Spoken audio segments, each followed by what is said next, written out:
بزرگ نے 2 لوگوں کو اپنے یہاں کھانے پر انوائٹ کیا، دعوت دی کھانے کی، اور بہترین کھانا پکوایا اور ان کے سامنے رکھوا دیا۔ 2 کنجوس لوگوں کو انوائٹ کیا کھانے پہ اور 2 سخی لوگوں کو انوائٹ کیا کھانے پہ۔ اب جب وہ 2 کنجوس لوگ آئے تو ان بزرگ نے، جیسے پرانے زمانے میں جب بازو کی ہڈی ٹوٹ جایا کرتی تھی تو لکڑیاں لگا کر جو ہے وہ فکس کر دیا کرتے تھے، تو انہوں نے کہا کہ کھانا تو آپ کی پسند کا اور بہت خوب ہم نے کھانا بنایا ہے، لیکن طریقہ ہمارا ہے کیونکہ ہم آپ کو کچھ سبق دینا چاہتے ہیں۔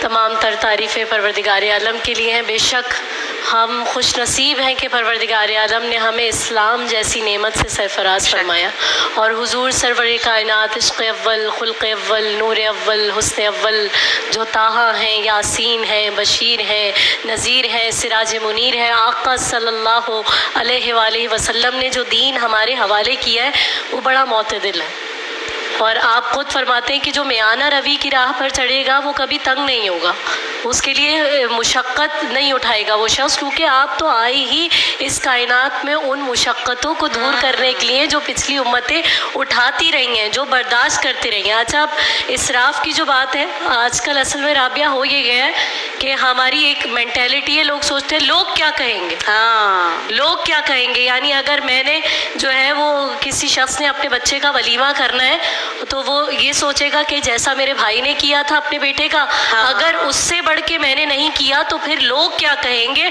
اور پھر جو میرے بچے کے سسرال والے ہوں گے یا میرے اپنے بہن بھائی ہوں گے، میرے گھر والے ہوں گے، تو وہ کیا کہیں گے۔ یعنی لوگوں کو راضی کرنے میں، لوگوں کی خوشنودی حاصل کرنے میں ہر شخص جو ہے اس دوڑ میں لگا ہوا ہے۔ اب اسراف دیکھیں کہ آپ کی زبان کا بھی اسراف ہے، انسان زیادہ فضول گفتگو کرے تو وہ بھی اسراف ہے، ہاتھوں کا بھی اسراف ہے، انسان زبان سے حرام کام انجام دے تو وہ بھی اسراف ہے، ہمارے ذہن کا بھی اسراف ہے، ہم غلط سوچے، غلیظ سوچے تو وہ بھی اسراف ہے، غلط صحبت میں بیٹھے تو وہ بھی اسراف ہے۔ اب سوشل میڈیا کی جہاں تک بات ہو رہی ہے، ہمارے یہ کیا ہے، سوشل میڈیا کو جس طرح سے ہم سب فالو کر رہے ہیں، آج تو بس موبائل میں سروسز بہترین ہونی چاہیے، ایک تکیہ ہو، ایک کونا ہو، اور اس پہ بس موبائل لے کر بیٹھ جایا جائے۔ یہ ذہن کا اسراف ہے کہ ہم جس طرح سے اپنی صلاحیتوں کو، اپنے ذہن کو جو ہے وہ زنگ لگا رہے ہیں، صرف بس براؤزنگ کر رہے ہیں، دیکھ رہے ہیں کہ اوہو فلاں شخص نے کیا کپڑے پہنے، اب میں کیوں نہیں ایسے کپڑے بنا لوں۔ اچھا، اس میں بھی اسلام نے منع نہیں کیا، جس طرح سے ابھی نور بھائی نے بہت بہترین بات کی، یعنی جب اللہ اپنا فضل کرتا ہے نا تو وہ فضل دیکھنا پسند بھی کرتا ہے۔ حضور سرور کائنات صلی اللہ علیہ وآلہ وسلم نے ایک شخص کو دیکھا، بڑا مالدار ہے، بڑا پیسے والا ہے، لیکن اس کی حالت عجیب ہے، کپڑے پھٹے ہوئے، بال بکھرے ہوئے۔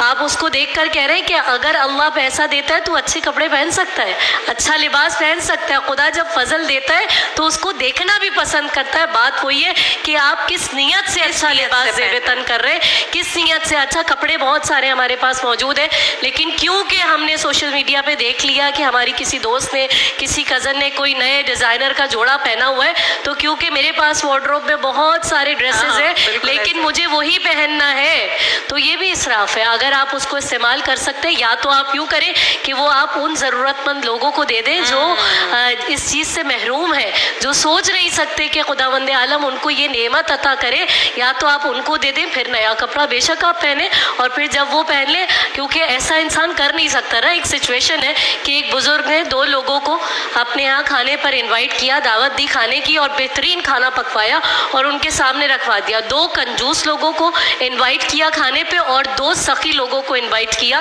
کھانے پہ۔ اب جب وہ 2 کنجوس لوگ آئے تو ان بزرگ نے، جیسے پرانے زمانے میں جب بازو کی ہڈی ٹوٹ جایا کرتی تھی تو لکڑیاں لگا کر جو ہے وہ فکس کر دیا کرتے تھے، تو انہوں نے کہا کہ کھانا تو آپ کی پسند کا اور بہت خوب ہم نے کھانا بنایا ہے، لیکن طریقہ ہمارا ہے کیونکہ ہم آپ کو کچھ سبق دینا چاہتے ہیں۔ تو یہاں سے ایسے ان کے بازوؤں کو باندھ دیا گیا، اور ہاتھ اب کیونکہ لٹک رہے تو اب وہ نوالا یہاں تک تو آ گیا، منہ میں کیسے ڈالے، بہترین لباس پہنے ہوئے تھے، تو دونوں نے کھانا شروع کیا، خوب کھانا کھایا۔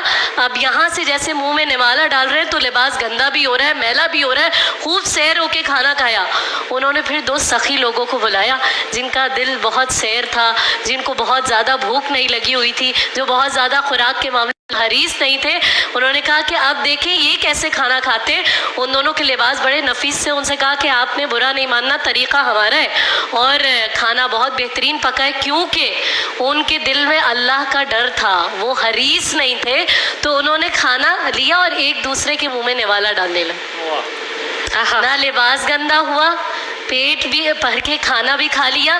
یہ کتنا مشکل کام ہے. یعنی نہ انسان نہ بہت زیادہ کنجوس ہو نہ بہت زیادہ سخی ہو. یہاں پہ بھی اعتدال ہے کہ بہت زیادہ کنجوس بھی خدا پسند نہیں کرتا. نبی کریم صلی اللہ علیہ وآلہ وسلم ارشاد فرماتے ہیں کہ جب صبح ہوتی ہے تو فرشتے اللہ سے دعا کرتے ہیں, پروردگار جو سخی ہو اس کو زیادہ دینا.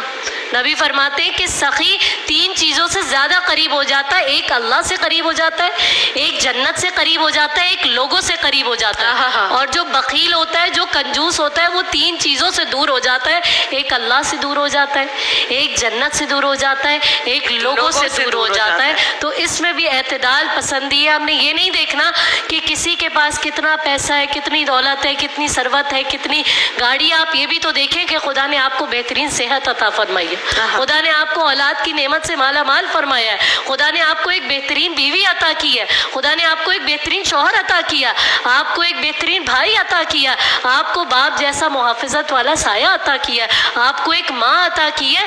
تو دنیا کی تگ و دوڑ میں اگر لگے رہیں گے, جس طرح سے دنیا کی ڈگر پہ بس دنیا چل رہی ہے کہ اس نے یہ کر لیا تو ہم نے بھی یہ کرنا ہے, اس مینٹیلٹی کو تھوڑا سا ختم کرنے کی ضرورت ہے. اور پھر اعتدال پسندی کی راہ پر جب آئیں گے, جب اپنا احتساب کریں گے, انشاءاللہ خدا کے فضل سے برکتیں بھی نازل ہوں گی اور اعمال بھی بہتر. کیا بات ہے.